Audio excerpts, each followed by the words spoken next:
Hello everyone, welcome to another episode of Shred Your Halo with my best friend Jharna and me at my new home, and 'tis the season to be jolly. And because it's the new year and we're stepping into a brand new reality, and hopefully the events of 2020 are behind us and the choices we've made in 2020 will follow. Well, let's face it, it's going to follow us way into the future. Yeah.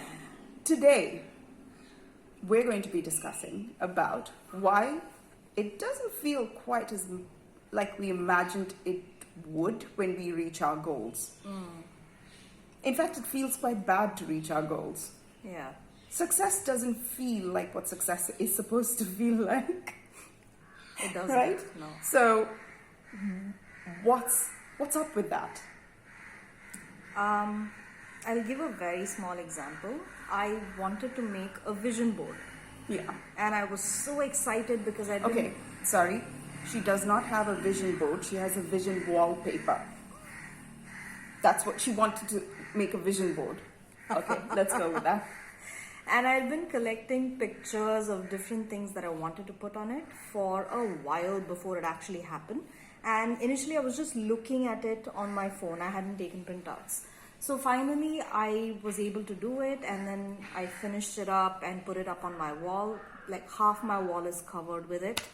And when it was done, I was so sad because it just felt like, oh my God, this is over. What next? Up to the point of leading into doing, first comes the, oh my God, I have to do the vision board.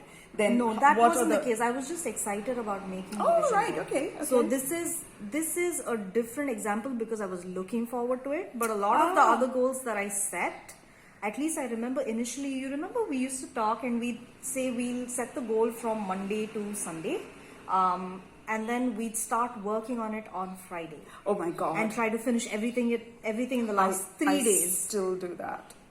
I still do that. I I do that for some of the things, but if there are certain goals which I have to spread over the week, I cannot afford to keep it hanging until the last minute.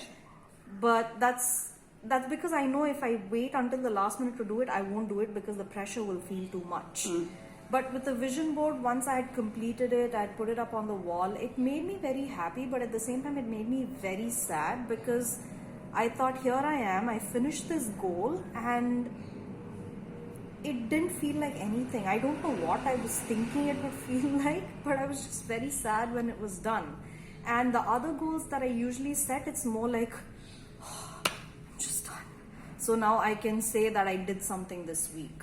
But most of the times, even leading up to the goal, the whole idea of putting that goal into place does not feel good at all because sometimes I kind of dread the effort that needs to go into it. Yes. But I know I am trying to develop good habits that will sustain me for a long period of time and that I would like to keep doing over a period of time. But there is this sense of dread because doing the actual work of achieving your goals is not glamorous at all. You want the end result, but that path to getting there is very unpleasant because of course you're accountable, like in our case we're accountable to each other, but you're not actually seeing me do it every step of the way. So I'm like, if nobody's actually witnessing me while I'm doing it, why should I do it at all? If the tree falls in the forest and nobody's seen it or heard it, did the tree really fall? Yeah, it's like if you don't put stuff on social media, did your life really happen? It's that syndrome. So that's mostly why I don't enjoy doing certain goals. Certain other things, like if I want to, things that make me feel like I'm playing, like that child's play, like painting or stuff like that. When we're doing activities together, I'm like, okay, somebody's there witnessing me, so I have a little more interest. And sometimes I feel like, okay, maybe I should pretend that I have a little bit more interest because you are watching me when I'm doing it, so it counts for something. But most of the times I feel like nobody's witnessing me, so should this really happen? For me, that's mainly what I'm thinking. There's a lot of dread attached to it, but once I'm done, I'm glad I went through it anyway. Yeah. For me, reaching goals has always been a kind of death. And death is a very solemn experience. So I've reached this point, and I think that's why I think that's why a lot of these people that go to concerts, like, I mean, these incredibly talented people are also these incredibly tormented souls. And I'm so grateful that my life is small, that I don't live by the number of, like, what happens to me is not counted by the number of people that's witnessed my life. And I can't imagine how, like, these young people who become these global superstars, and they work towards an album, let's say, and they've put an album out, and then it becomes like this incredible success. So you go out and you get all this amazing applause and adulation, and then you come back to the dreaded silence of your own home. And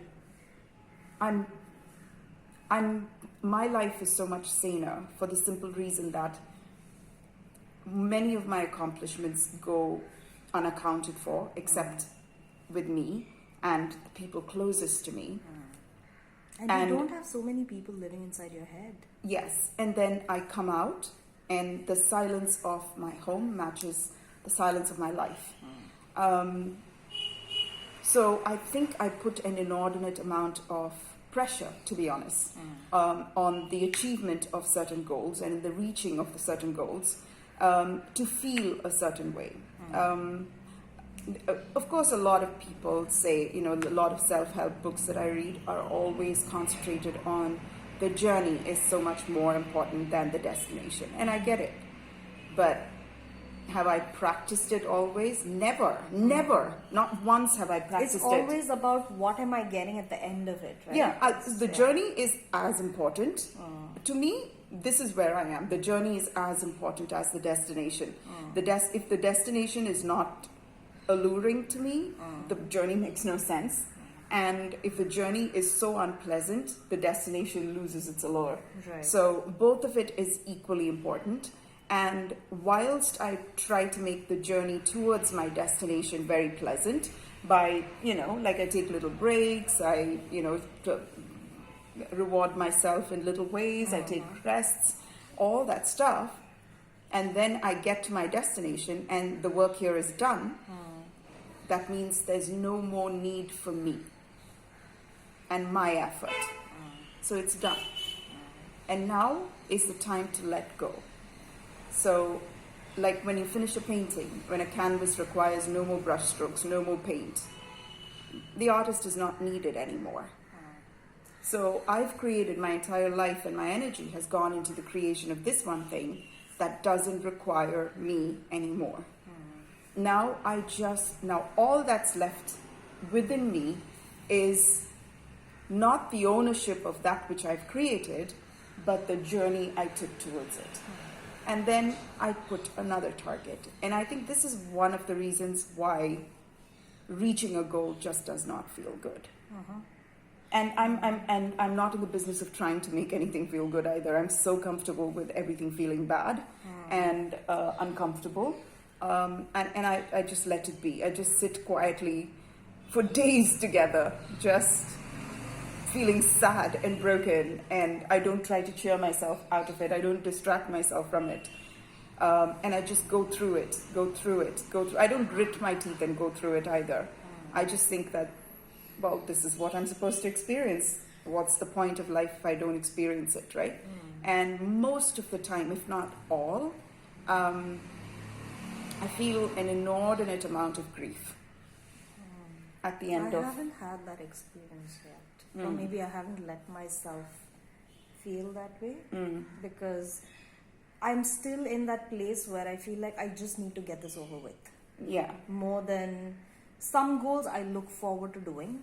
Some goals I'm like, oh, I can't. And some goals I'm like, okay, I have to report to Edel every 2 weeks. So, and I'd rather you not say anything at all. I never say anything. You don't, but in my head I'm thinking you're saying stuff. Oh my god, the version of she has in her head and the actual me must be so different. We just wear the same face. It's me with Edel's face on it. Obviously, right? Because obviously I'm projecting. So I keep thinking, oh my God, what is she going to say? I don't want to have these uncomfortable conversations. Never once said one thing ever. and I think that propels me to do it. But it's just that part of me that feels like somebody else.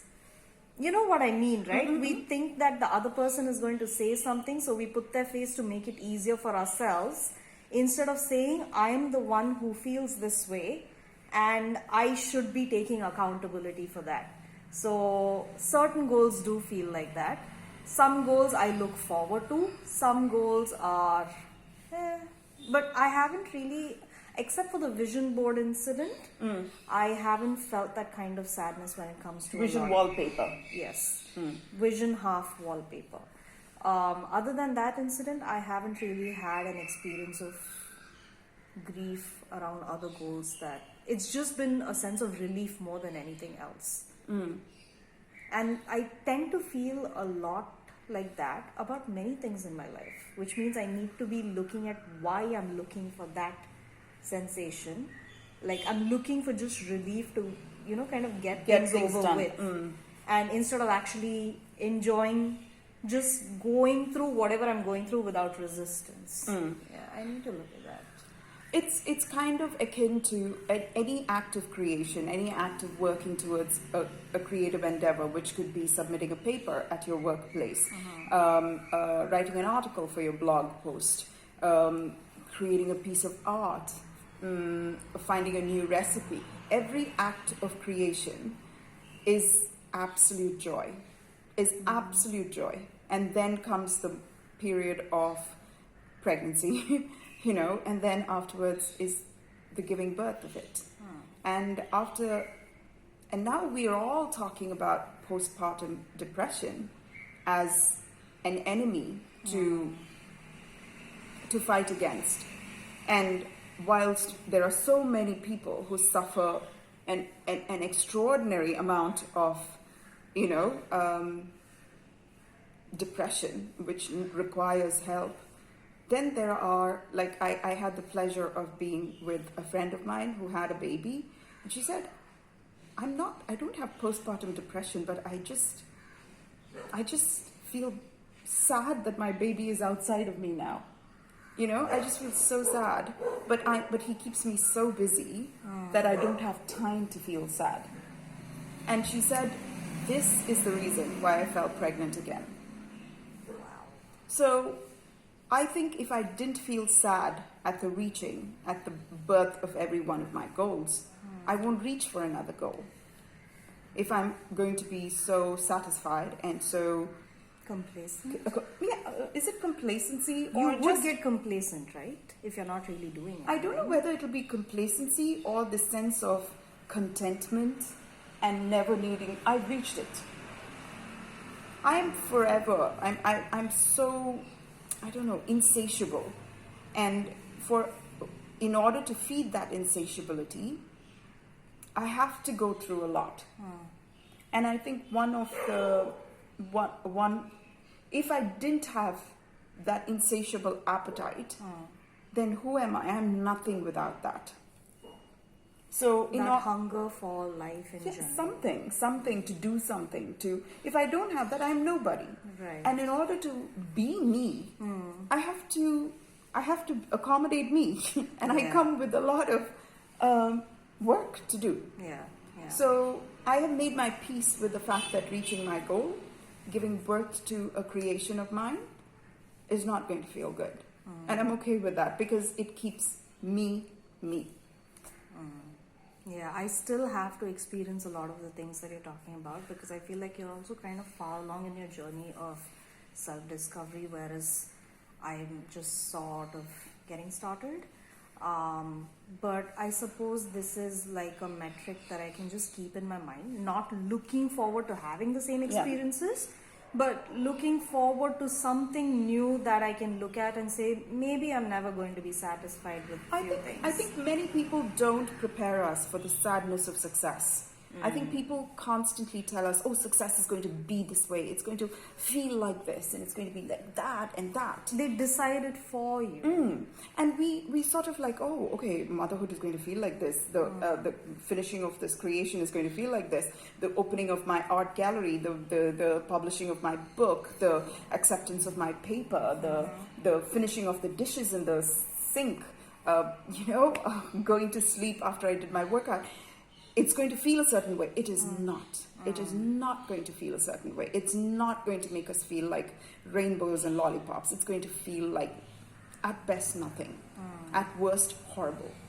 And that's okay. And that's okay. Because what is the alternative? That you're not going to achieve anything in your life simply because it feels bad?